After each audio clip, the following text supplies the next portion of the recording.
Oiê, bem-vindos ao Pauta Aberta, um podcast para a gente falar sobre vida, carreira, maternidade e o que mais der na telha. Eu sou Marcela, sou empresária, mãe de 3, uma pisciana apaixonada pela vida e que adora falar. Sou Roberta, sou casada, sou psicóloga, mãe de 2, tagarela e diretora de ensino do Colégio Evolução. 2 tagarelas juntas. Vocês já sabem o que é que vai dar. Exatamente. Hoje é um episódio muito especial. Nosso convidado, Dr. Charles Lucena, psiquiatra, colunista da rádio CBN, que está aqui para contribuir com a gente sobre esse tema que é assim, emoções em pauta. Hoje a gente vai falar sobre ansiedade. Bem-vindo, Dr. Charles. Que prazer tê-lo aqui hoje. Você não sabe como eu fiquei feliz quando você aceitou o nosso convite e está aqui hoje. Não pensei 2 vezes, né? Eu verdade. Fico grato pelo convite, agradeço vocês terem me convidado. Vamos falar sobre saúde mental, eu acho um tema importante, eu acho atual, eu acho que as pessoas discutem muito pouco ou discutem muito mal. Então a gente vai ter a chance aqui de conversar um pouco, desmistificar algumas coisas, tentar ampliar o foco em outras para que a gente consiga ter uma conversa boa e que todo mundo saia daqui entendendo um pouco mais sobre a saúde mental de si e também do outro. Eu preciso falar sobre a minha ansiedade, que eu estou aqui, de dividir esse espaço com Marcela, com o Dr. Charles. Assim, eu estou me sentindo muito lisonjeada em poder partilhar desse momento. Psicologia é uma grande paixão da minha vida, assim como a educação é também, mas acho que a psicologia ela é uma paixão à parte. Eu amo atender minhas crianças, meus adolescentes, atender adulto. Acho que em outro momento da minha vida talvez o atendimento adulto venha, mas ouvi-lo, Dr. Charles, é realmente assim, é um imenso prazer, um aprendizado, e eu estou assim, muito ansiosa para o momento de hoje. Eu precisava dividir com todas as pessoas, porque assim, é uma fonte de inspiração, é uma fonte de aprendizado e, enfim, vamos começar? Ai, que maravilha. Tô muito Se ansiosa. você tá ansiosa, imagine eu. Eu, leiga, completamente leiga aqui hoje, né? Vou até fazer o papel de entrevistadora, porque são 2 profissionais que eu admiro muito, né? 2 profissionais da saúde. A gente vinha até discutindo, né? Eu disse, 2 profissionais da saúde, 2 profissionais da saúde mental. Como é que a gente usa hoje? Precisa do saúde mental ou é só saúde? Diz aí, o que vocês acham? Não deveríamos precisar, mas ainda assim, né? Ainda, né? Ainda. Então a gente vive ainda um tempo de entendimento sobre saúde mental e de constante briga por quebrar preconceitos e ideias mal concebidas sobre saúde mental. E então falar sobre saúde mental de um jeito mais amplo e claro ainda é importante, mas sim, eu falo que meu sonho é um dia a gente falar de saúde sem precisar colocar o mental na mesma frase para explicar, porque mente e corpo é uma coisa só e cada vez mais a ciência mostra que uma coisa está completamente ligada com outra. Então uma alteração de hormônio gera uma alteração de humor, uma alteração de humor pode gerar uma dor. Então a gente tem o físico e o mental completamente ligados e sim, isso é cuidar da saúde. Mas hoje eu acho que ainda vale a pena frisar o termo para que as pessoas desmistifiquem, para que as pessoas saiam de seu preconceito. Concordo demais. Eu acho que o grande problema que a gente esbarra é o preconceito das pessoas e por isso que ainda é necessário explicar qual saúde, né? Porque ninguém pergunta, é saúde do rim? Você tá com problema na saúde do seu sangue? Saúde, né, do hemato? Mas eu acho que a gente está num processo de construção social, de desmistificar esse preconceito. Então, assim, hoje as pessoas, ninguém tem mais vergonha de dizer, ninguém não, mas é uma parcela importante, não tem mais vergonha de dizer que cuida da sua saúde mental. A gente cuida da saúde física, gente, a gente paga lá o professor de educação física, né, e tá tudo certo, por que não cuidar com um psicólogo, ou com o mesmo orgulho que a gente conta para as pessoas? Eu tenho um personal, por que não dizer, eu tenho um psicólogo, eu tenho um psiquiatra para me acompanhar e para cuidar de mim, né? Porque é exatamente isso. Então, assim, acho que a gente está na construção social importante e daqui a uns anos, se Deus quiser, a gente não vai precisar dizer qual tipo de saúde é. Se é mental, se ela é física, se ela é do sangue, se ela é né, do fígado, do rim, enfim. E o que a gente está tentando começar, o que a gente está fazendo aqui hoje é mais um tijolinho nessa construção. Verdade. Né? Cada vez que a gente leva o assunto para diversos públicos, a gente amplia a discussão, melhora a discussão, amadurece para chegar nesse momento ideal que a gente tanto quer. Verdade.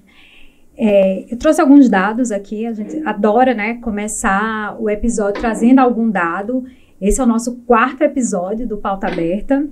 Então, vamos lá. Nunca se falou tanto em ansiedade como temos falado ultimamente.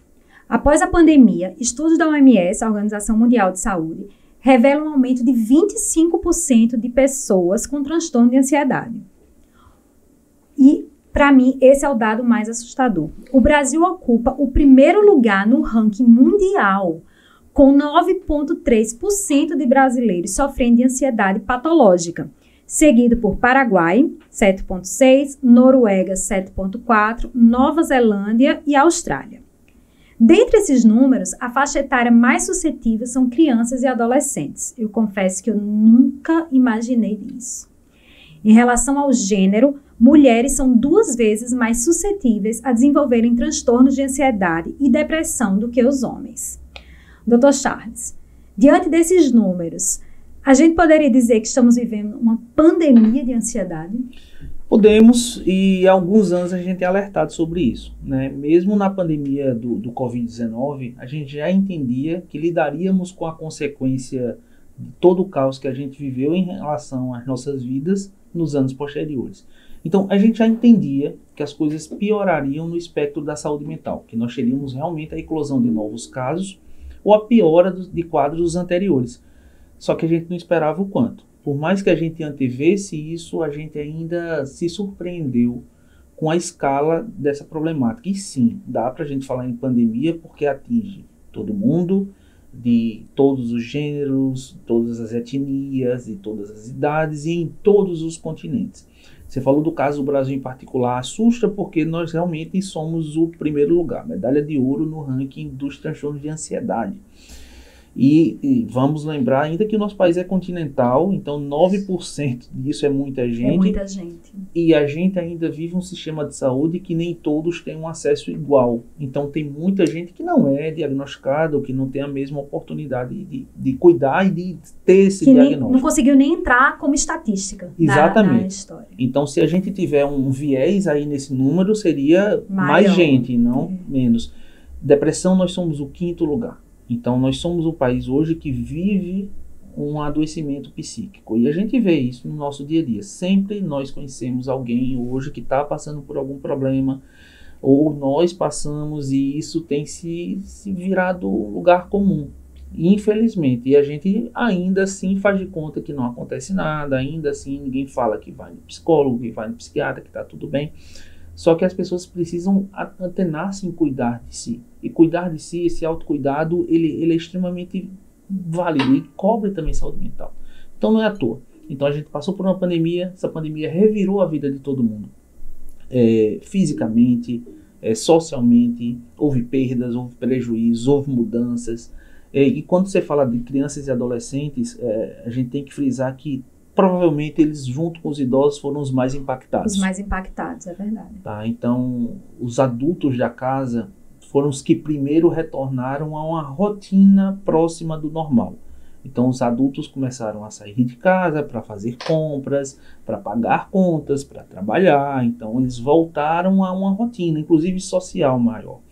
As crianças e adolescentes ficaram em casa. Né? As escolas foram das últimas coisas a abrirem, a voltarem a funcionar. Eu como escola, né, o colégio ficava revoltado, disse, gente, o bar já abriu, o restaurante abriu, a gente está trabalhando e as escolas fechadas.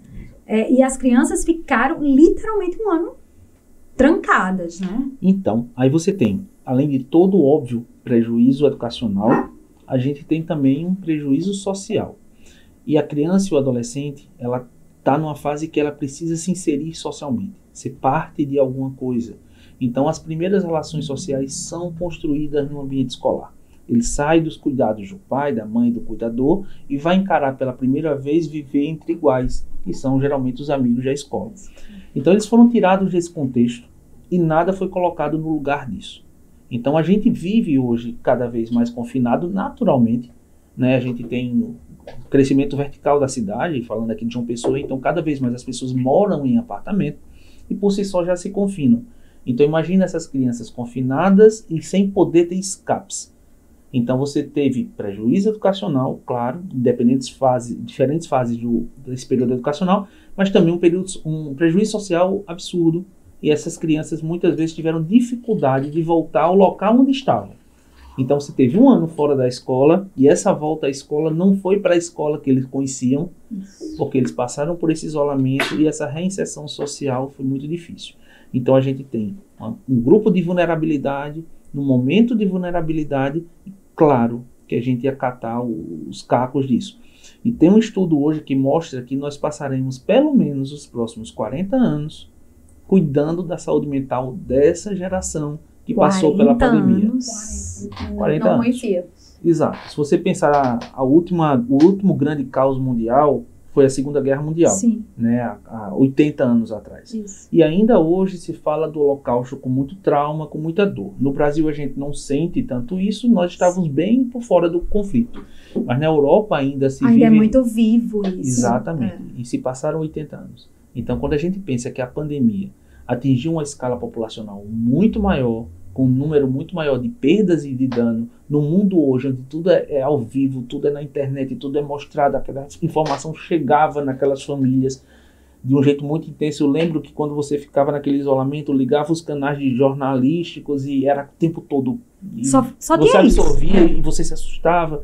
Então, o impacto disso, a gente fala em 40 anos, mas assim, isso vai ficar nos livros de história e vai ficar na cabeça das pessoas de um jeito negativo por muito tempo. E aí a pandemia acaba e essas crianças são reinseridas socialmente, né, sem repertório. E aí? Só que é exigido o repertório. Ela é inserida sem, tá ok. Mas é exigido o repertório social dela e ela precisa lidar com o mundo, lidar com as demandas, sem repertório para aquele momento, porque elas não tiveram experiências sociais. Repertório social se aprende com o repertório social, ele precisa aprender, né, interagindo com o outro. Ele não tinha, de repente, ele precisa voltar a interagir, voltar com o ambiente e gerenciar todas as emoções, né, sem nada, sem nenhuma ferramenta, né, e aí vem à tona ainda mais os processos ansiosos, e aí quantas crianças entram em fase de processo realmente de adoecimento. Eu lembro quando a gente volta da pandemia, eu sento com a supervisão da escola, a gente ia montar alguma ação relacionada à saúde mental, né, alguma coisa relacionada às habilidades socioemocionais. E aí a supervisora olha para mim e faz assim: Roberta, eu estou muito impressionada com os casos de bullying. Aí eu digo assim: por quê? Vamos desenvolver mais isso. Ela faz assim: porque parece que as crianças desaprenderam a se relacionar. Eu nunca esqueci disso. E para mim foi tão forte, assim, eu fiquei tão impactada, assim, porque, assim, obviamente, casos de bullying dentro de uma instituição de educação faz parte, não é normal, mas faz parte, né? São problemas que a gente tem ferramentas para lidar, mas trazer à tona tão fortemente isso, e quando ela diz assim, a gente precisa fazer alguma coisa, porque eles não sabem mais interagir entre eles. Eles desaprenderam. Foi muito tempo dentro de casa. Né, e a gente não pode desconsiderar tamanho prejuízo em todas as esferas, das habilidades socioemocionais e do adoecimento em si, né, as crianças que ficaram fóbicas e etc. Como eu disse, eu vou estar aqui bem na posição de entrevistadora mesmo, né, eu não tenho tanto conhecimento, aliás, audácia me comparar, eu não tenho o conhecimento de vocês. Antes da pandemia, a gente já tinha esse dado de crianças e adolescentes com ansiedade. Por que é tão forte isso na adolescência, na infância? Porque, para mim, infância é felicidade, é alegria, não tem as cobranças, né, da vida adulta, não tem boleto, não tem... Por que isso é tão forte nessa idade? Você fez agora a pergunta de milhões. Era a minha resposta. Roubei. Então, não tem uma fórmula, não tem uma explicação. Qualquer coisa que a gente possa dizer aqui, a gente vai teorizar e tem mais coisa que provavelmente a gente não vai dizer. Mas tem um ponto aí, você falou a infância não tem cobrança. Tem muita cobrança, só que tem as cobranças já na infância. Né? Então, para a gente que é adulto, a escala de cobranças é completamente diferente. A régua é outra. A régua é completamente diferente. A vida, ela muda a partir do momento que o boleto chega na sua vida. E ele geralmente marca essa chegada na vida adulta, onde você tem suas contas, responsabilidades, compromissos mais marcados. E o adulto não foi ensinado a validar as cobranças da infância. Então, de acordo com a régua do adulto, a minha cobrança é muito, muito maior do que a sua. Acabei de fazer isso, inclusive. Exatamente. Então, quando você passou a régua, você invalidou, na verdade... acabei de invalidar a infância, é verdade. Invalidar as necessidades da infância. E a gente não foi ensinada a considerar elas. Né? Hoje, dentro de uma discussão que a gente teve mais cedo, inclusive falamos sobre o medo de perda de controle. Foi uma das coisas, porque o adulto ele tem muito medo de perder o controle, e etc. Porque ele tem medo, na verdade, de validar a necessidade da escuta do outro, de validar a emoção do outro, e ele gera esse medo. Né? Então, na verdade, o adulto ele precisa rever a régua dele. Verdade. É o lance de empatia. De fato, falar da minha geração, eu venho de uma geração geral, que a criança não era tão escutada. Não, isso. Né? A criança ficava naquele canto da casa ali, que tinha uma certa participação, um certo cuidado, mas que não era validado e estava tudo certo. Isso. Socialmente as coisas funcionavam assim. Na minha casa não era validado, mas na casa de ninguém era. Ou as coisas não eram regidas de forma diferente. E não sei se isso é necessariamente bom. Né? Porque às vezes eu escuto, no meu tempo era melhor. No meu tempo tinha problemas também e tinha pontos positivos. Tinha problemas também porque como a criança se calava mais, ela se expressava de um jeito mais introvertido ou mais distante, ou tinha menos acesso ao adulto, e hoje a gente tem 9% dos brasileiros em tratamento, um caso de ansiedade, por exemplo. Então assim, peraí, esse povo era criança nesse tempo que tudo era bom. Isso. Então, será que era tudo bom ou a gente tem aquele saudosismo ilusório? Né? Ou a gente não parou para escutar essas crianças. A gente não tem esse dado.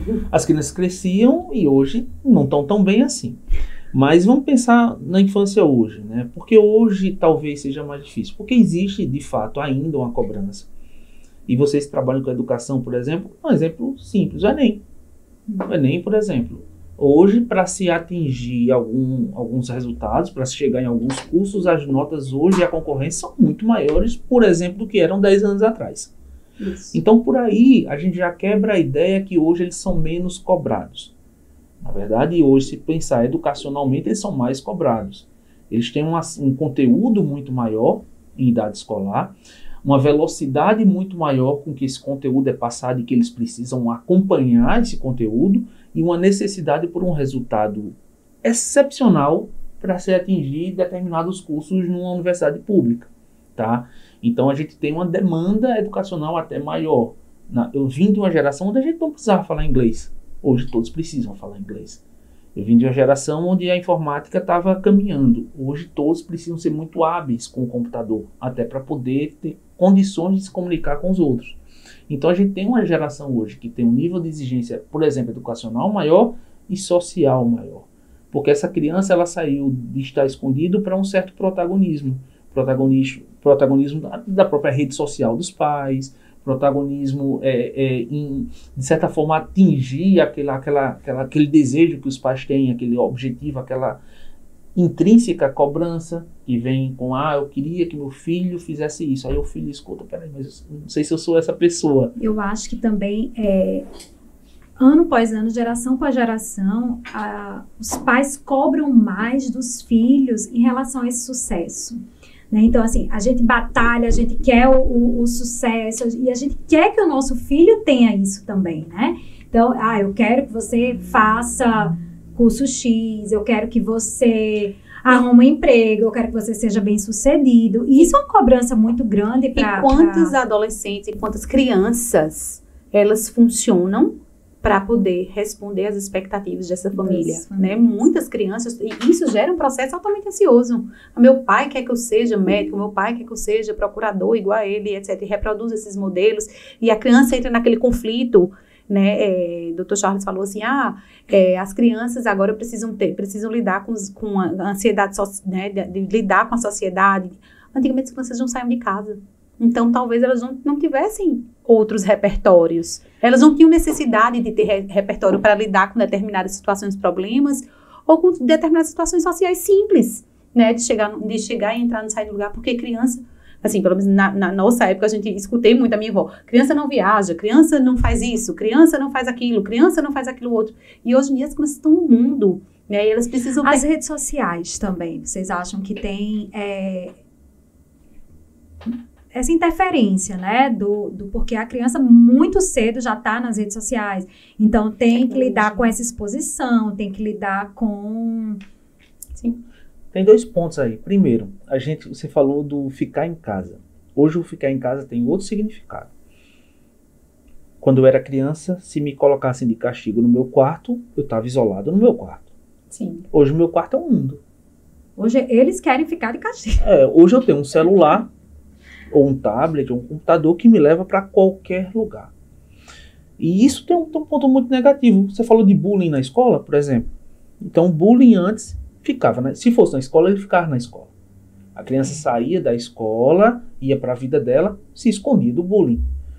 Hoje, o bullying acompanha essa criança até em casa, porque o bullying está na rede social. Isso. O bullying que acontece na escola, ele permanece nos grupos de WhatsApp, por exemplo. Então a criança continua sendo exposta o tempo inteiro. Então será que essa criança realmente ela é menos cobrada?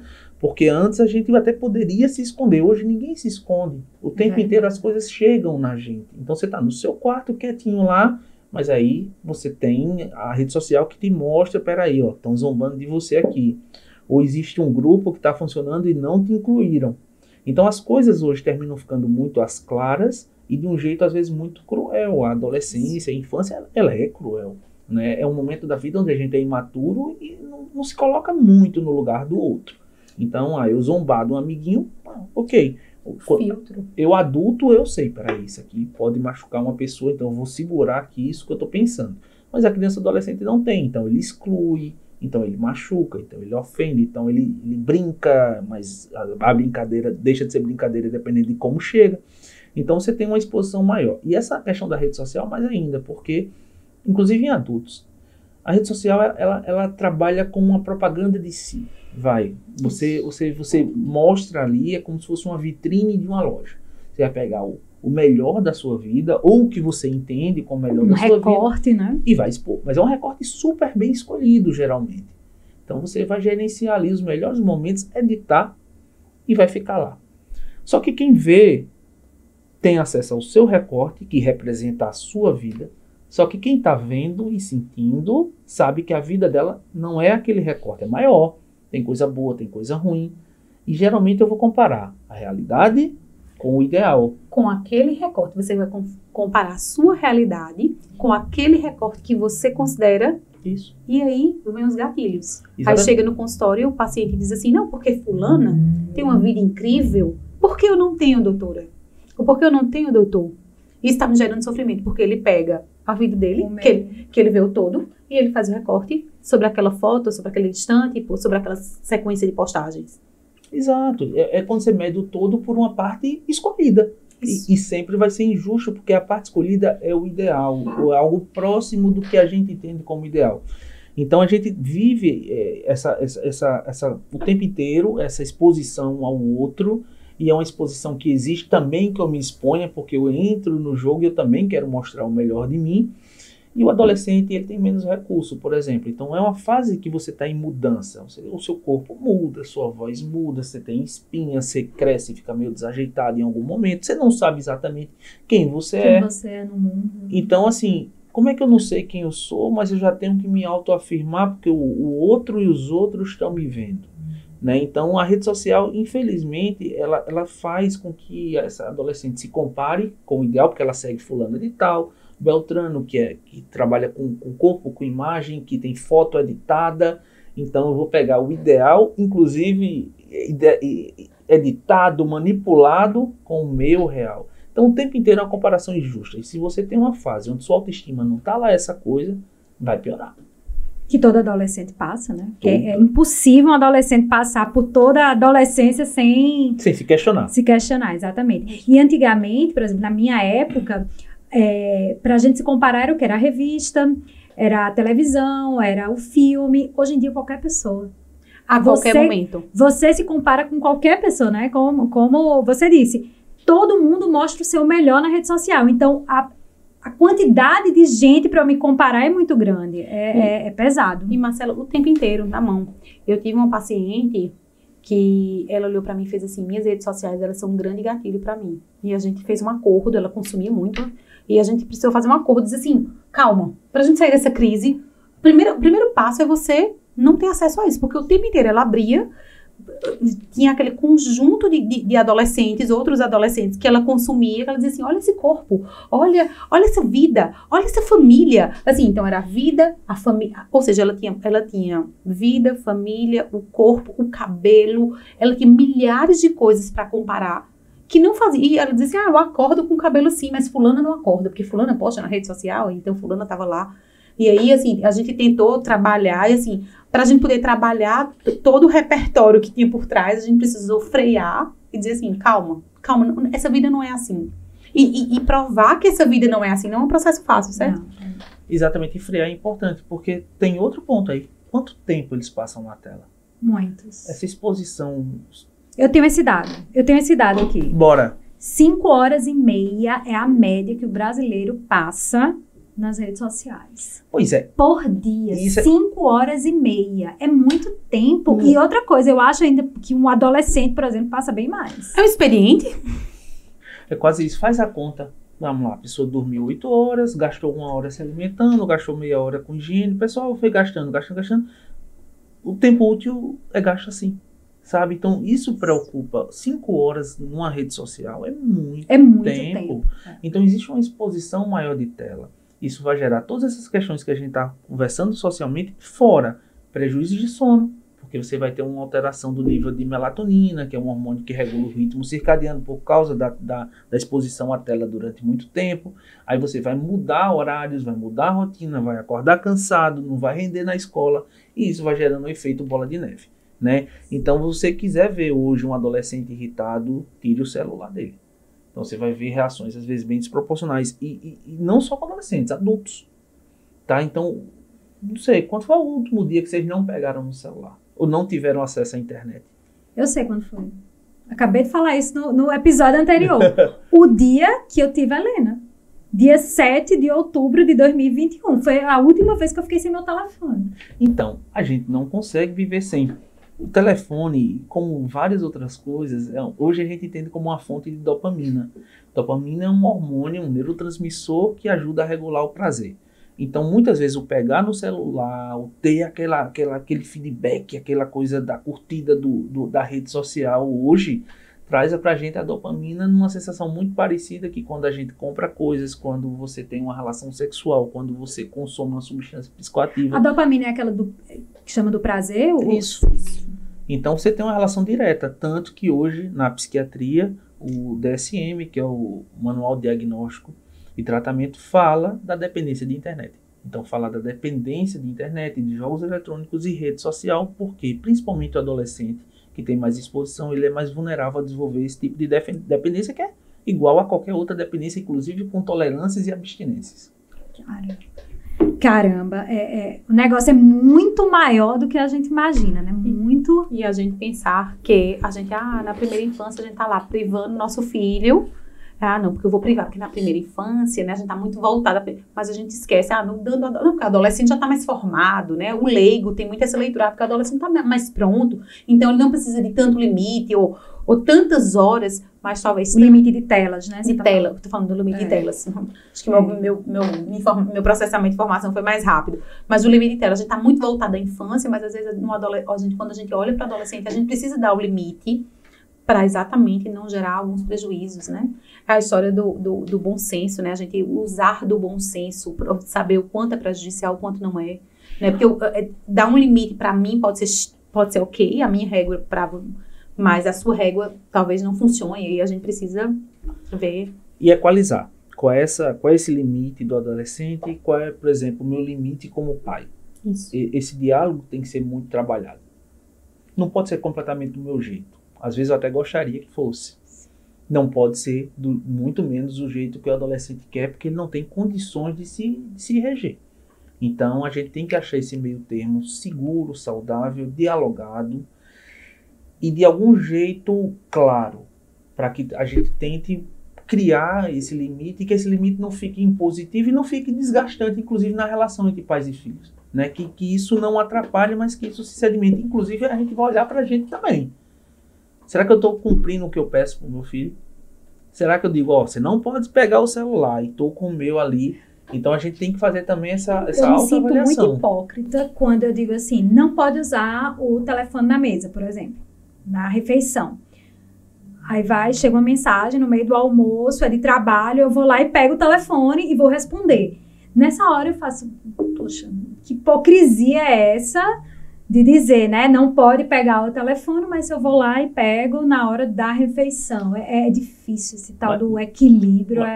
Mas vamos pensar na Marcela dos anos 90, no começo dos anos 90, quando não tinha telefone celular que você levava para todos os lugares. Você tem um trabalho, sai do trabalho para almoçar. Vão te achar?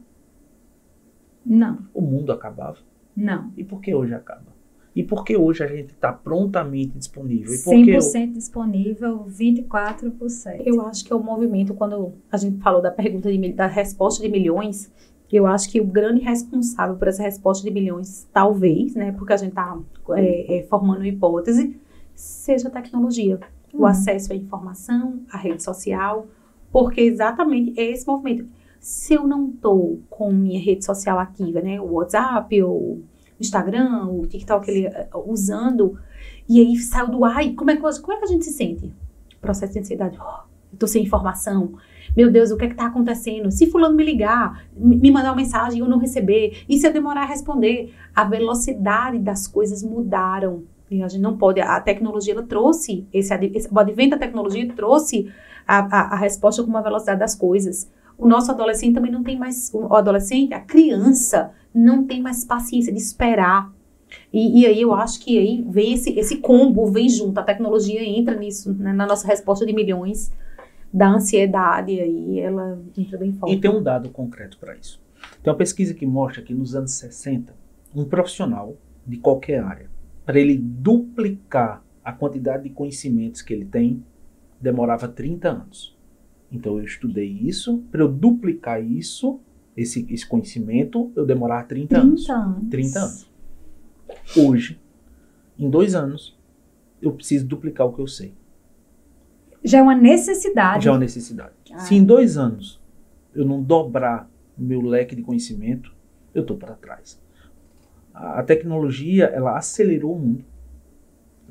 O conhecimento, ele é disseminado com muito mais velocidade.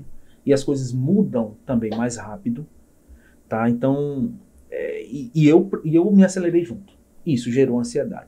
Vamos dar um exemplo. Você vai ver anos 60. Aí você olha, como eram as roupas dos anos 60? Era assim.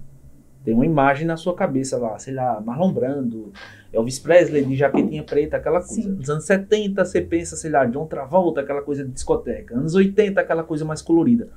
Se a gente pensar em 2020, todo ano muda. Então, 6 em 6 meses praticamente. Exato. Já é outra coisa. Então o mundo ele funciona hoje numa velocidade que inclusive se perde identidade. Se eu te perguntar como é que você definiria os anos 2010, não tem identidade porque mudou muito. As coisas antes elas se mantinham e se acabavam e os ciclos mudavam. Hoje em dia as coisas mudam numa velocidade maior. Então quem tem um adolescente hoje e tiver um outro filho que vai ser adolescente daqui a 3 anos é outra adolescência, é um outro mundo. E isso gera ansiedade porque a gente não consegue, muitas vezes, acompanhar esse processo e a gente fica com a sensação de que sempre está para trás. Está tudo tão acelerado, por que as nossas emoções não ficariam? Porque só elas não ficariam aceleradas, porque elas, se as nossas emoções, elas funcionam como uma espécie de filtro, Sim. porque elas estão ali, né, é o primeiro plano onde a gente sente o mundo está mudando o tempo inteiro, as emoções estão mudando o tempo inteiro, a gente precisa gerenciar, lidar, criar repertório, então assim, tudo acontece ao mesmo tempo, tudo acontece muito rápido, essa velocidade das coisas, da informação, então assim, por que as nossas emoções, elas ficariam de fora disso? Elas não ficam, e a gente fica deslocado, e para voltar para a história dos adolescentes, eles deslocados são um problema, porque eles vão precisar desesperadamente se ajustar aos seus iguais. Então, se eu não estou aprendendo o conteúdo, será que eu não sou hiperativo e não estou conseguindo? Se eu estou triste porque eu tirei uma nota baixa, será que eu não estou depressivo? Então, você precisa se enquadrar numa coisa para poder fazer parte e continuar seguindo. Eu queria muito fazer essa pergunta.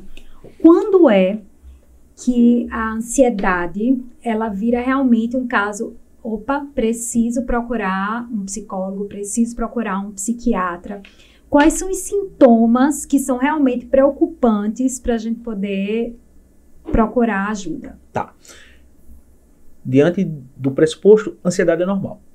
Todos nós, sem exceção, somos um pouco ansiosos por fatores positivos, expectativas positivas ou negativas. Tanto, vou fazer uma viagem, estou ansioso para chegar esse dia, então a gente começa a antecipar algumas coisas. Ou vai acontecer, eu estou esperando um resultado, não sei se vai ser bom, isso me deixa antecipadamente negativista. Então a ansiedade, ela tem muito a ver com a nossa relação com o tempo. E que bom que somos ansiosos. Inclusive estamos aqui hoje porque somos. Tá? Se o homem da caverna lá, pré-histórico, não fosse ansioso, ele não ia ter medo lá dos outros animais, não ia se esconder nas cavernas e estaríamos extintos. Então, é o medo, foi a ansiedade que nos fez sobreviver. Todas as emoções, elas são normais. Acho que vale a pena a gente falar sobre isso, porque, assim, várias pessoas, a gente tem contatos, assim, eu não queria sentir isso, né? Não tem como a gente banir ou sentir é normal. Ela faz parte da nossa fisiologia humana. Eu acho que vale a pena a gente falar sobre isso, porque ainda tem gente que diz, eu não queria sentir isso, eu não queria sentir ansiedade, eu não queria sentir tristeza. Infelizmente, a gente não tem a opção. A gente nasce, isso faz parte esses sentimentos. Todos esses sentimentos, eles fazem parte da sobrevivência humana, né? Você voltou aí, isso faz parte, certo? Então, a gente nasce com um repertório X, e a partir dali, a gente desenvolve, é isso, doutor Charles? Isso. E o amadurecimento faz com que eu consiga me entender ao longo de uma vida com meus sentimentos. Isso. A criança não consegue lidar com muita coisa. A mãe lida, o pai lida, mas depois de um tempo a gente amadurece e peraí, eu já passei por isso, eu sei como é que é. Só que voltando à ansiedade. Então, ter ansiedade é normal desde que haja um contexto associado, uma história, uma proporção. Só que, quando você tem uma ansiedade maior, gerando sofrimento, gerando prejuízo funcional e social, a gente começa a ligar o alerta. Então, quais seriam os sintomas de uma ansiedade? A ansiedade é uma expectativa, é uma sensação de medo, de angústia em relação ao futuro. É como se eu tentasse antecipar o resultado, só que nessa antecipação eu penso de forma negativa em relação a isso. Então, eu estou preocupado com um desfecho que não aconteceu, dentre vários outros desfechos possíveis. Então, mas na minha cabeça é aquilo que vai acontecer e isso me gera reações físicas, que é o que o paciente leva no consultório. Então, a ansiedade ela vai se converter em tremor, em taquicardia, em palpitação, em sudorese, em sensação de morte, em desmaio, em angústia. Então, o paciente ele vai chegar com prejuízos físicos que ele vai perceber como desconfortáveis e que vai trazer um sofrimento acentuado. Não é aquele sofrimento proporcional, não, isso aqui tá ruim, eu tô sofrendo, ok. É um sofrimento acentuado, fora de contexto muitas vezes, porque é antecipatório, né? Então, e aquilo vai trazer prejuízo. Não tô conseguindo ir para a escola, não tô conseguindo ir para o trabalho, está alterando meus relacionamentos com as pessoas. Então, essa é a hora que tem que procurar ajuda. A saúde mental, ela deixa ela começa a ser patológica quando gera sofrimento e quando atrapalha função. Quando ela chega na fisiologia, né, a emoção, ela tá tão desregulada, existe uma desregulação tão grande que ela sai de uma determinada esfera, da hipótese, eu tô me sentindo assim, etc. Ela sai de uma determinada esfera e a gente começa a sentir, ela é física. Existe um dado, que eu não sei reproduzir agora, mas existe um dado que não sei, X% das pessoas que procuram os pronto-socorros, dizendo que estão com questão cardíaca. Achando que está com alguma coisa cardíaca do coração. Né? São pessoas que estão tendo, na verdade, um ataque de pânico, uma crise de pânico, etc. Eu não sei o dado, eu devia ter pesquisado para ver. Mas eu sei que isso é muito comum. Então, fala-se muito sobre isso e que essas pessoas nada mais, nada menos estão tendo uma questão de pânico, né? Que faz parte de um processo ansioso. Isso, e para chegar nesse diagnóstico, o que é que ele faz? Ele primeiro, realmente, ele passa por esses prontos-socorros, geralmente mais de uma vez, porque, peraí, agora eu tô passando mal, agora é de verdade. É de verdade, o coração tá então, aqui. Você vai dezenas de vezes, você vai algumas vezes para só depois procurar ajuda em saúde mental, porque é muito físico, é muito palpável. Então, peraí, esse negócio que eu tô sentindo, não, você tá dizendo que não é de verdade? Não, é de verdade. Ele tá sentindo exatamente aquilo, o corpo tá reagindo a exatamente aquilo, mas a causa é outra. Então, não é tratar o coração tá bem, faz lá os exames cardiológicos, o eletro, tá tudo bem. Mas o problema tá aqui. Você tem uma descarga de hormônios ali que vai fazer com que seu corpo, porque é o seguinte, o que é ansiedade fisiologicamente? Vamos lá. É uma reação a um perigo. Todos nós, quando estamos diante de um perigo, a gente tem dois instintos básicos, ou lutar ou fugir. E tanto para lutar quanto fugir, eu vou precisar passar por mudanças dentro do meu corpo. Então, meu coração naturalmente vai acelerar, minha pressão arterial aumenta, meu sangue vai para os membros, para as pernas e para os braços, para que eu ou lute ou eu corra. Só que o ansioso, ele não tem esse perigo. Não tem essa situação real, mas ele sente como se tivesse. Então, ele está reagindo a um estresse. Só que é um estresse que tem uma base psicossomática. Aí, depois que excluem as possibilidades clínicas, físicas, aí ele vai tratar a saúde mental. E mesmo que você comprove por ele, né? Terapia baseada em evidências, por A mais B, que a solução dele, que ele tá entregando, não é real, ou seja, não tem evidência, ele vai continuar acreditando que, se ele, obviamente, não tiver tratado, né, eu tô falando um caso sem ser tratado, que a hipótese dele é sempre ruim. Né? O resultado final, o produto final do que ele está construindo é ruim. A catastrofização, que vai dar errado, que deu ruim. Ele sempre pensa pelo lado negativo da coisa, né? Isso, por isso que é importante tratar, porque é muito sofrido. Aí você fala, não, mas então vamos esperar o desfecho disso, aí quando acontecer de um jeito positivo, aí ele vai se acalmar. Até a página 2. Ele vai se acalmar, só que claro que a vida vai trazer outros estímulos, outras situações, e ele vai voltar a ficar mal. Então o ansioso, ele anda num ciclo. Ele vai ali, ele melhora porque aquela coisa não. Vamos pegar um exemplo de escola, né? O aluno que é excessivamente preocupado com nota. Vou tirar nota baixa, aquele sofrimento, a nota saiu, tirou uma nota excelente.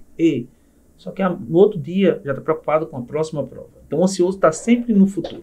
Então não adianta a coisa agora estar bem e tudo que ele sofreu foi em vão. Isso não traz um aprendizado. Não. Ele está ainda, aí ele já transfere a ansiedade dele para outro objeto, para uma outra situação, e isso vira uma constante. Ou ele invalida a conquista também. Ah, claro. Ele invalida a conquista. Tá, vamos voltar para a terapia. Meu filho, você estudou, cumpriu aqui os protocolos, você fez isso, você cumpriu todas as etapas, olha que história de sucesso. Ele faz assim, foi sorte. Mesmo ele tendo, então assim, o processamento não se valida, né? O processamento de informação dele é muito caricato, né? Isso. Existe alguma relação direta entre a ansiedade e a depressão? Porque quando a gente vai pesquisar, sempre vem ansiedade e depressão. Qual é a relação que elas têm? Posso complicar tudo? Por favor. Bora. Desde que você descomplique depois. Tem uma relação super direta, tá? Primeiro, existe a depressão, o transtorno depressivo. Existe os transtornos de ansiedade à parte. Certo. Só que, na vida real, as coisas não são tão à parte assim. As coisas interagem, né? Então, você tem um paciente ansioso que fica depressivo de tanto sofrer pela ansiedade. Então, você tem uma comorbidade. Você tem o depressivo lá que está mal e a ansiedade é um dos sintomas da depressão. Então, eles estão juntos, tanto no mesmo transtorno, quanto quando a gente soma transtornos diferentes. Então, é muito difícil você ter um paciente depressivo sem ansiedade. E é muito difícil você ter um paciente constantemente ansioso que não deprime em consequência disso. Por isso que, inclusive, a medicação, né? Se você for ler a bula lá, ela é meio que... A ansiedade trata com antidepressivo, é por esse motivo, então. É por esse motivo, né? A gente hoje, como tratamento primário de transtorno de ansiedade, a gente tem um antidepressivo. Tanto por questão de segurança, quanto de eficácia. Então, você vai ter hoje medicamentos que vão... Porque os neurotransmissores envolvidos são os mesmos. Então, você vai ter os mesmos mecanismos cerebrais, tanto na depressão quanto na ansiedade. Então, você vai ter, geralmente, desregulação de serotonina, desregulação de noradrenalina, então de vários desses hormôniozinhos que estão lá na sinapse onde os neurônios se comunicam. Entendi. Então, tratar aí, você vai ter um tratamento comum e às vezes a gente não consegue realmente diferenciar um do outro, porque ou um está dentro do outro ou são transtornos que se coalinham. Doutor Charles, me surgiu uma dúvida. Não estou aqui, enquanto o senhor falava, me veio uma dúvida. Quando é que a gente imagina a hipótese? Esse paciente aqui, ele é um paciente que ele está sofrendo pela causa X, certo? E esse paciente aqui é uma desregulação desses neurotransmissores e etc. Porque assim, a gente fala, né, da fisiologia da doença e etc. Dessa desregulação, né? As pessoas já sabem, né? Isso aqui é uma desregulação dos neurotransmissores, é uma coisa que já circula aí. Quando é que eu sei que é uma coisa que é uma causa ou quando é uma desregulação? Vamos lá. Deixando claro, nós estamos em 2023 e não temos ainda uma etiologia definida, nem para a depressão, nem para a ansiedade. A gente tem hipóteses. Hipóteses essas que, como a gente acabou de falar, o mundo muda o tempo inteiro, então essas hipóteses também podem mudar. Mas há décadas a gente trabalha a ideia dos hormônios, desses neurotransmissores que eu falei que são hormônios. Então, hoje a gente entende que há uma desregulação deles. A depressão ela não pode dizer que é causada por isso, mas pode ser precipitada por isso. A gente tem uma causa ali, uma origem provavelmente genética, tá? Então a gente é comum, tanto na depressão quanto na ansiedade, um histórico familiar de depressão e ansiedade. Então você tem um componente genético ali, então tem uma predisposição, uma vulnerabilidade individual, a depender de cada um, da maturação de cada um, e essa alteração hormonal. Então você tem, não foi o luto que gerou a depressão, ou a perda que gerou a depressão, não, tem uma série de fatores aí, porque nem todo mundo que fica de luto desenvolve uma depressão. Então você tem história genética, você tem fatores individuais daquele indivíduo, alterações hormonais daquele indivíduo e os acontecimentos, os agentes estressores externos. Então a gente pensa num conjunto de fatores que pode gerar aquele quadro. Né? Isso. Entendi, perfeito. E o que é que a gente pode fazer para ter uma vida mais, como é que eu posso dizer, tranquila, mais... Eu acho que não é nenhuma vida tranquila, Marcela. Mas a gente tá falando de saúde, né? Então, talvez... Então, por exemplo, você não quer ser obeso, você faz uma dieta. Se eu não quero ser um ansioso, se eu não quero desenvolver um transtorno mental, o que é que eu posso fazer? Acho que a pergunta é muito por aí. A pergunta é essa. Eu não quero sofrer, porque é um sofrimento, né? A ansiedade é um sofrimento. O que é que a gente pode fazer para evitar isso? Eu sei que, assim... uma vida saudável, mas o que a gente pode fazer de fato para tentar evitar isso? Tá, vamos trocar evitar por se proteger, né? Gosto. Bora. É melhor. Evitar, né? Parece aquela coisa de fuga, como se... Não, vamos se proteger disso. Gosto. Vamos lá, primeira coisa, a gente tem que cuidar da gente, tá? Isso é básico, você tem que se conhecer. Daí a gente entende que um processo psicoterapêutico ajuda bastante. Porque a gente não para. Contrata. Só para não perder a piada. Me chama. A gente não para, então por não pararmos, a gente dificilmente presta atenção no que a gente está vivendo, no que a gente está sentindo. A gente às vezes tem necessidade de fazer uma faxina na casa da gente. Né? Aquela faxina grande que a gente tira toda a sujeira, tira todo o pó, abre gaveta por gaveta, vê, isso aqui eu quero, isso aqui eu não preciso, isso aqui tá velho, isso aqui não me serve. E quando a gente vê assim, a gente jogou um monte de coisa fora. A vida da gente precisa ser faxinada também de vez em quando. A gente precisa olhar o que é que a gente está fazendo, como é que a gente está vivendo e reorganizar as coisas de um jeito mais funcional. Então, primeira coisa, cuidar da gente, olhar para a gente. Psicoterapia ajuda porque traz autoentendimento. traz autoconhecimento. Aí eu vou me perceber, às vezes, entrando em alguns caminhos que eu sei que não vão ser bons. Esse é um ponto à parte. Segundo, cuidar do corpo. Corpo são, mente sã, isso é clichê e vale. Então, eu tenho que cuidar da minha alimentação. Eu tenho que alimentar-me muito bem, porque eu como bobagem. E a gente falou que a depressão, por exemplo, é um quadro de alteração hormonal, mas também hoje a gente trabalha a hipótese de ser uma doença inflamatória. Sério? Porque algumas enzimas hepáticas, algumas que a gente chama de citocinas, elas se alteram, né, que são componentes inflamatórios. Então, todo paciente depressivo ele é inflamado. A via é muito parecida. Por isso que muito paciente depressivo tem dor. A dor física ela tem uma via de ação muito parecida com a depressão. Então, é uma doença inflamatória. E a gente come coisas que são agentes inflamatórios. Fast food, embutidos, comidas mais industrializadas. Então, a gente come pior do que a geração anterior, mesmo quando a gente tem mais informação e acesso a comidas melhores. Verdade. Tá? Então, a gente sabe o que tem que fazer, mas não faz. Então, a gente tem que cuidar da nossa alimentação. A gente precisa dormir. Ah, não preciso dormir, eu tenho que trabalhar até tal hora. Não, você precisa dormir. Então, nós precisamos daquelas horas de sono para ajudar a restaurar nosso funcionamento, para que a gente descanse e esteja pronto para o dia seguinte. A gente precisa fazer atividade física, de novo, para reduzir essa ação inflamatória. Então, esses cuidados com o corpo são importantes. A organização da vida e o autoentendimento através da psicoterapia é importante. E o se ouvir nesse processo. As coisas não precisam ser do jeito do outro, no tempo do outro. Não precisa ser tudo hoje, não precisa ser tudo agora. Eu preciso ter esse controle, esse entendimento melhor com o meu tempo também. Peraí, como é que eu estou distribuindo o meu dia? Eu tenho tempo para mim. Inclusive, eu tenho tempo para não fazer nada. Porque parece que se eu não estiver fazendo nada, eu estou ficando para trás. E a gente precisa de tempo também para não fazer nada. Essa sou eu.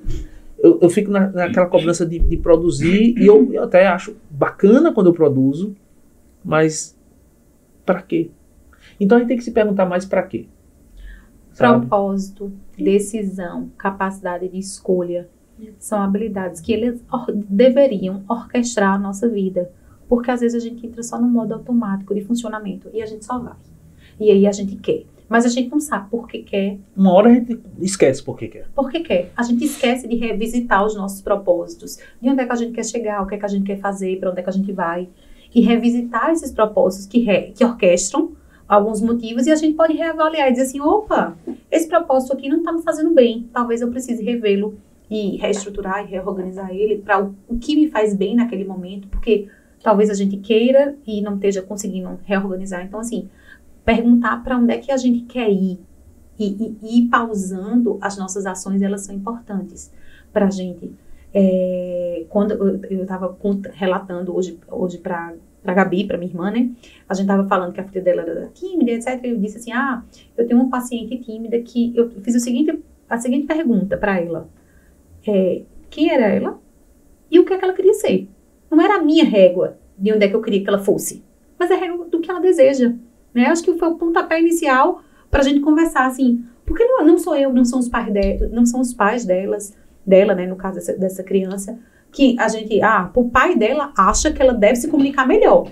Ok, é a régua dele, mas o que é que ela deseja, né? E aí acho que a gente deve, sim, se questionar, se autoavaliar, que é difícil, é extremamente difícil, mas é importante para dar norte. E às vezes recalcular rotas são bem importantes. Eu não estava lá na tua sessão, mas eu garanto que você fez uma pergunta extremamente difícil. Eu não sei se ela conseguiu te responder. Porque quando você fala assim, quem é você e o que é que você quer, eu confesso que eu fico... Mas é uma construção, né? Isso. Eu fico num primeiro momento, peraí, quem eu sou? O que é que eu quero? Por que eu faço o que eu faço?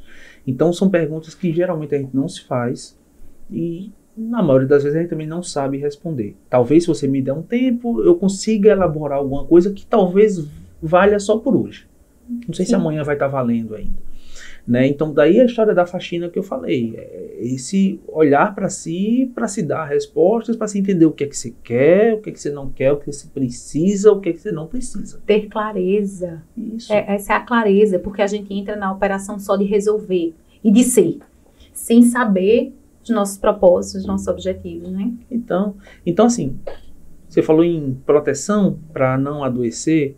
Dentro do nosso possível, cuidar do corpo e prestar atenção em si. Cuidar de si, se autoconhecendo e se entendendo justamente para se questionar quando caminhar por caminhos que talvez não levam a um desfecho tão bom. E quando qualquer coisa fugir disso aí, né? Então, não hesitar em procurar o médico, procurar o psicólogo. Cada vez mais, eu acho que a gente já caminhou muito já, né? Eu te acompanho nas redes sociais e não sei se é no final do mês ou é no início do mês que faz a retrospectiva, né? Tantos pacientes atendidos, e é sempre um número enorme. E toda vez que eu vejo aquilo ali, eu fico mega feliz. Eu disse, caramba, tantas pessoas procuraram um médico. Porque uns anos atrás, isso era realmente... eu tenho certeza que era bem menor. Eu tenho certeza. Não tenho o seu dado, mas eu tenho certeza que era menor. E cada vez mais a gente procura um médico. A gente está incomodando, a gente vai atrás para ir desmistificando isso. Eu lembro que a primeira vez que eu fui no psiquiatra, eu não contava para ninguém.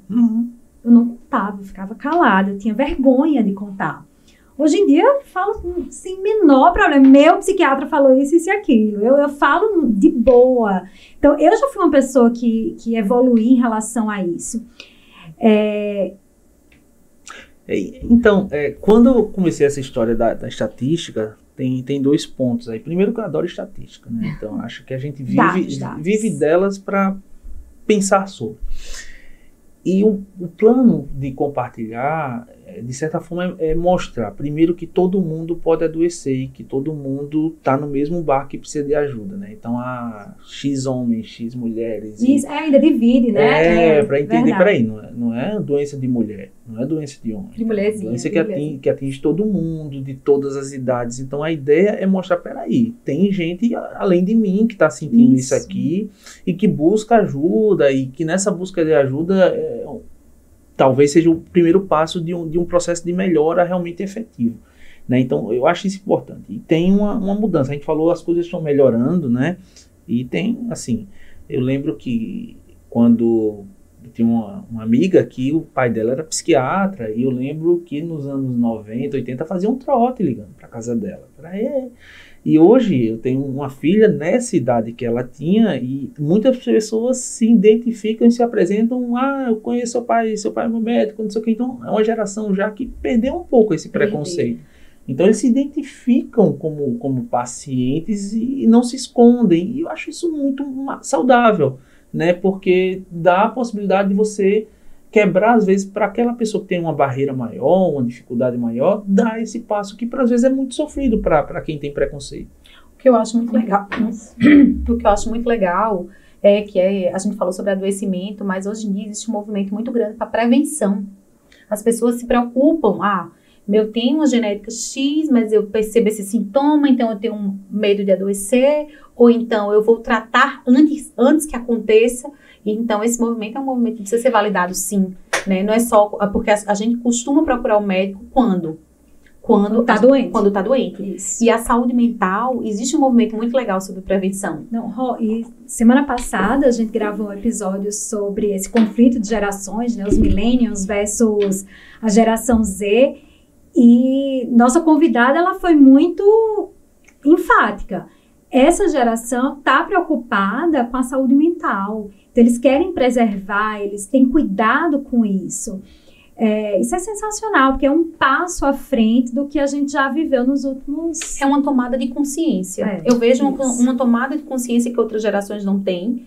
E quando eu recebo uma demanda, porque eu sei que a minha genética não é boa dentro do consultório, né? E eu queria que meu filho não passasse por isso, e eu vejo que ele... enfim... Quando eu recebo essa demanda preventiva dentro do consultório, eu acho incrível isso. Ou então assim, eu sei que essa minha ação é uma ação disfuncional. Poxa, o fato de tu estar aqui, dizer que esse teu comportamento é disfuncional e tu tá se reconhecendo, isso é a coisa mais incrível. O reconhecimento da ação, do prejuízo, a capacidade de autoavaliar, isso não tem preço. Isso não é um movimento comum. As pessoas estão aprendendo sobre ele e isso só tem a ganhar. Desculpa. E isso aumenta a nossa responsabilidade também como profissional de saúde mental, tá? As pessoas tem evoluído, tem buscado ajuda. Então, cabe a gente cada vez estudar mais, cada vez entender mais, cada vez nos preocuparmos em acolher essas pessoas e, de fato, ajudá-las. Ajudá-las, inclusive, dizendo quando, às vezes, aquele não é o lugar deles naquele momento. Pronto, era isso que eu queria chegar, exatamente. Mas conclua que está perfeito. Então, eu acho que nossa responsabilidade aumenta, tá? Do mesmo jeito que a gente sempre brigou e questionou as pessoas que precisam, de fato, de ajuda, não buscarem ajuda, a gente também tem que entender que o lugar de todo mundo não é ali naquele momento. A gente tem que ter muito cuidado para a gente não patologizar os comportamentos e os sentimentos. Se tudo for uma patologia, se tudo for um transtorno, que tipo de pessoas a gente quer gerar a partir dali? Robôs? Pessoas que não sentem, que não sofrem, que não choram? Então, é muito comum acontecer, o paciente chega pra gente, eu tô sem dormir. Você tá sem dormir há quanto tempo? 2 dias. Sabe? Então, assim, não, eu tô deprimido. O que é que você sente? Não tô conseguindo fazer as coisas, tô indisposto. Há quanto tempo? 3 dias. Então, o que foi que aconteceu? A minha mãe faleceu. Então, por exemplo, isso. Então, você tem que entender, peraí, sentir é importante. Essas palavras são banalizadas. As pessoas não querem mais sentir, Marcela, porque é desconfortável. A gente já teve essa conversa, né? As pessoas não querem sentir. Foi exatamente a nossa conversa, foi essa. Preferem estar anestesiadas do que sentir. E faz parte da vida humana, é a graça, é a felicidade da gente, é essa. É um dia tá bem, outro... É a fisiologia. Né? Aí, quando vira doença, quando vira uma patologia, aí sim a gente procura ajuda. Por isso que eu falo, que a gente é muito responsável por isso. Muito responsável por isso. Então, a gente tem que, primeiro, ouvir para entender o que é que está acontecendo ali. Se o paciente chega, eu tenho depressão e eu dou um remedinho para depressão, às vezes eu estou fazendo tudo que eu não deveria fazer. Então, eu tenho depressão. Sim, mas me conta como é a sua depressão. Como é isso? Não precisa dar nomes, porque depressão hoje, ainda bem, se fala muito, mas termina banalizando o termo. Como estresse é um termo banalizado, como ansiedade é um termo banalizado. Então, a gente corre o risco de sair de um viés de preconceito e nulidade a um viés de superexposição, né? Então, isso também é muito perigoso. Cuidar da saúde mental significa, inclusive, dizer para o paciente que ele está bem e que aquilo é normal, né? Porque esse conceito normal é relativo e a gente vai discutir aqui, mas sentir coisas é comum, é habitual, é bom. Eu acabei um relacionamento, eu estou sofrendo.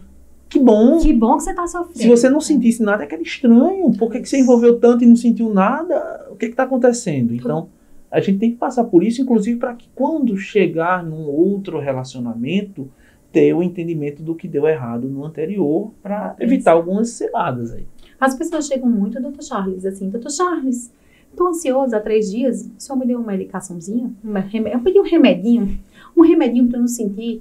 E chega muito? Chega, e assim, é uma outra preocupação que a gente tem também, como que vai dizer que ele não precisa tomar o remedinho, porque corre o risco dele entender como aquele sintoma não foi dado a devida importância. Então, e o senhor é um médico ruim.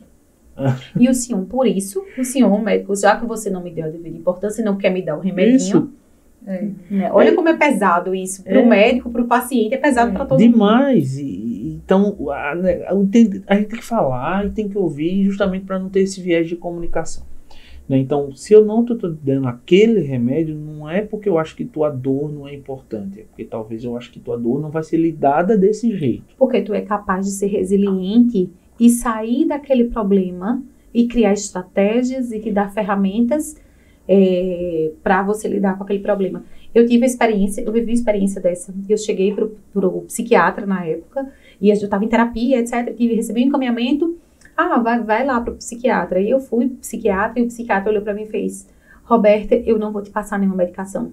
E aí eu fiquei assim, meu Deus. Né, assim, eu sou profissional de saúde mental, né, estava acostumada, e esperava, mas quando aconteceu comigo, esperava que era possível isso, mas quando aconteceu comigo, eu disse assim, como não? Tô aqui, tô em terapia, tô em sofrimento e você não vai me dar nenhuma medicação? E ele olhou pra mim e fez, não, eu acho que você é capaz de rever suas estratégias e lidar melhor com isso, com essa determinada situação, e eu acho que isso vai melhorar o teu humor e etc. A gente conversou, desenvolveu mais isso, mas eu já passei por essa situação e fiquei impactada.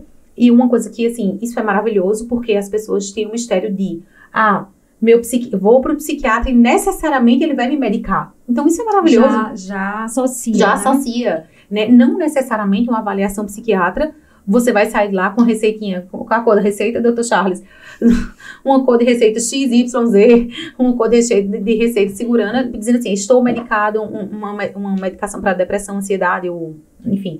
Isso não necessariamente. Existe um processo de avaliação, existem critérios a serem seguidos. Isso é muito importante, né? E assim, tô dividindo esse momento que eu passei e fiquei assim, oh meu Deus, né? Mesmo tendo conhecimento sobre o assunto. Mas foi muito importante para mim. Eu não procurei outro médico, eu segui o tratamento só para... Mas você sabe que é muito difícil fazer isso e ter essa fala e ter essa conversa com o paciente. Às vezes, o mais fácil seria dar um remedinho. Sabe por quê? Toma aqui 3 gotinhas. 3 gotinhas não é? Sabe por quê? Porque às vezes, naquele desespero, você quer um nome para aquele desespero. E às vezes o diagnóstico, ele dá nome e forma ao que você está sentindo. Não é que isso lhe tire responsabilidade, mas aí você fala, peraí, então é um problema de saúde, não é nada que eu fiz ou deixei de fazer. Então a partir do momento que eu dou o remédio, eu digo que ele tem um problema e que ele não tem relação direta com isso. Então, tira a responsabilidade da pessoa. Sim. Porque ela falou em ser resiliente dá muito trabalho. Muito. Tá? Então, a partir do momento que eu digo, peraí, isso aqui não é você, é uma depressão, parece uma outra entidade. Então, sabe? Então, assim, esse problema de concentração é um TDAH, sabe? Então, não é você que... Tua falta de foco, não conseguir concluir teus trabalhos é TDAH, pronto. Pronto, então eu me preocupo com isso. Por isso que, assim, até para eu dizer isso, eu preciso pensar muito e ter uma convicção, uma ideia muito clara de que isso se trata, porque eu sei que para o paciente é frustrante. Que se ele deu aquele passo de chegar até ali, aí sim ele quer uma resposta. E quando eu digo que não existe uma resposta clínica, ele se frustra. Porque aí ele vai trazer para ele uma dor e uma responsabilidade e não necessariamente ele está pronto para isso. Então, por isso tem que ter muito cuidado nesse diálogo, né? Nesse manejo. Assim, porque é engraçado, quando a gente pensa em saúde, você acha, não, eu quero fazer um exame e quero que não dê nenhuma doença. Isso é o lógico, né? Eu quero estar bem. Só que se você tiver com uma dor e teu exame não dá nenhuma doença, isso não te alivia. Isso às vezes te deixa... Então, o que eu tenho? Você precisa de uma resposta. Você precisa de uma resposta para dar sentido ao que você está sentindo. Isso. Porque a dor, ela é física, né? A ansiedade, ela é fisiológica. Ela é física, eu sinto. Mas muitas vezes, em uma parcela importante dos casos, que eu não estou falando de adoecimento fisiológico, desequilíbrio fisiológico, mas assim, às vezes a responsabilidade está na nossa mão, né? E aí, entra nesse conflito. Meu Deus, eu preciso fazer alguma coisa, não tem ninguém pra fazer por mim. Né? Lembra da faxina que eu falei? Quem que você acha que está com a vassoura na mão? Me pergunte, não. Não vamos entrar nesse mérito, não. Então, é a gente. É a gente que é o agente atuante nas nossas próprias vidas. Somos nós que estamos no banco do motorista desse carro. É muito mais cômodo, às vezes, sentar no banco do passageiro, deixar alguém dirigir para a gente e ficar olhando a paisagem. Mas será que ele está indo para onde eu quero que ele vá? Então, será que eu não preciso sentar no banco do motorista, pegar o volante e eu dirigir na minha velocidade, no meu tempo, na direção que eu entendo como melhor para mim? Sim. Eu sei que é mais cansativo, eu sei que é mais desgastante, mas é necessário. E é valioso. Eu acho que aí eu faço uma pergunta. A gente passou por isso tudo, o que é que você aprendeu com tudo isso? Porque talvez se você tiver a medicação às 3 gotinhas da manhã, da tarde, da noite... Você não tá, né? Você não é protagonista dessa história, você acaba não sentindo essa história, não sendo protagonista dela e não extraindo o que é necessário ser extraído para que você não permaneça inerte ou cometendo as mesmas ações que estão trazendo sofrimento. Isso. Pode virar uma bengala. Isso, né? Uma bengala, perfeito. Só que o problema é que quando você usa uma bengala e você tem condições de andar, você desaprende a andar. Isso. Então a bengala ela é muito importante naquele momento de vida onde meus joelhos não suportam meu peso. Isso. Mas eu não posso entender que eu vou ter que andar com ela a vida inteira. Sempre. Você precisa entender que você é capaz de tirar a bengala. Pessoal, tem uma péssima notícia. Nós estamos bem passados no nosso tempo. Como sempre, né? A gente fica aqui horas e horas e horas. Nunca vi um povo para gostar tanto de falar como essas duas irmãs. Juntou com o Dr. Charles aqui, dava uns 3 horas de podcast, né, não, Glauber? E com o Glauber sem limite, porque É, não Glauber dá... fica ali Glauber, de boa. Nem pra Glauber, dar um você é um sem sinal. limite. Nem para dar um sinal, pessoal, acabou. Gente, eu queria agradecer, assim, imensamente. Como eu disse no início, eu vim de leiga, vim para aprender, para fazer perguntas. Espero ter conseguido fazer perguntas que o público gostaria de saber, de aprender. Foi muito valioso. Acho que a gente, assim, ainda tem pauta para um bocado de episódio ainda. A gente tem muita coisa para falar. Essa é a chance para os próximos episódios. Já fica o convite para os próximos. É um assunto que eu acho que tem que ser falado, tem que ser disseminado, a gente tem que espalhar. Qualquer faixa etária. Isso. Né? A gente tem que trazer isso para qualquer faixa etária. Eu amo esse assunto, ficaria aqui horas e horas e horas falando. E a coisa que eu mais amo desse podcast, que eu entro de um jeito e eu saio dele completamente diferente. A gente nunca sai igual. Eu nunca saio igual. A gente, e assim, termina o episódio, a gente senta e a gente avalia o episódio e conversa mais sobre 1 hora sobre o tema. Passa mais 3 horas falando sobre o mesmo tema. Não, mas eu que agradeço o convite de vocês, de verdade, muito, muito honrado participar do Pauta Aberta, de falar com vocês sobre o assunto que eu mais gosto de falar, sobre o assunto que me instiga, me estimula e que muitas vezes eu descubro que eu ainda tenho tanta coisa a aprender e nessa troca que a gente tem que ser profissional da área, você falou que é leiga, mas termina aprendendo e revendo muita coisa e que bom que vocês me chamaram e quando quiserem, tô aqui de novo. Vamos embora. Dr. Charles, teu Instagram para o pessoal que quiser seguir, para aprender mais, para conhecer. É o @Charles com 2 L's de Lucena. Lá você me segue, lá eu falo um pouquinho de saúde mental, um pouquinho da minha vida também, das minhas preferências e troco ideia e respondo todo mundo que trouxer dúvida e a gente continua essa conversa também nas redes. Perfeito, eu sigo, aprendo bastante. Sigam aí o @. Sigam também o nosso podcast. Como é, Roberta? Eu falei errado uma vez esse podcast. Pauta.aberta podcast. Segue a gente no Instagram, segue a gente no YouTube, né? Vai lá, curte, comenta, compartilha. E também no Spotify. Pauta Aberta Podcast. Obrigada, pessoal. Obrigada pela audiência. Obrigada por ficar aqui com a gente. Foi maravilhoso mais uma vez e muito obrigada. Até a próxima. Tchau, tchau.